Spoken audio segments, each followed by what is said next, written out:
ગીર સોમનાથના ગીરગઢડામાં ફરી એક વખત સિંહની દેખાતી ગ્રામજનોમાં ભયનો માહોલ છે। જુડવડલી ગામમાં મોડી રાત્રે શિકારની શોધમાં સિંહણ ગામમાં ઘૂસી। ગામમાં લગાવવામાં આવેલા સીસીટીવી કેમેરામાં આ સમગ્ર લટાર કેદ થઈ છે। સિંહણની એન્ટ્રીથી રખડતા શ્વાનો પણ જીવ બચાવવા માટે આમથી તેમ દોડતા જોવા મળ્યા।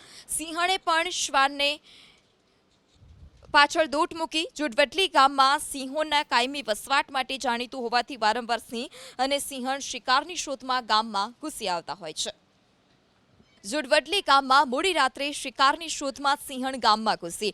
ગામમાં લગાવવામાં આવેલા સીસીટીવી કેમેરામાં આ સમગ્ર લટાર કેદ થઈ છે। સિંહણની એન્ટ્રીથી રખડતા શ્વાનો પણ જીવ બચાવવા માટે આમથી તેમ દોડતા જોવા મળ્યા। સિંહણે પણ શ્વાનને પાછળ દોટ મૂકી। જુડવડલી ગામમાં સિંહોના કાયમી વસવાટ માટે જાણીતું હોવાથી વારંવાર સિંહ અને સિંહણ શિકારની શોધમાં ગામમાં ઘૂસી આવતા હોય છે।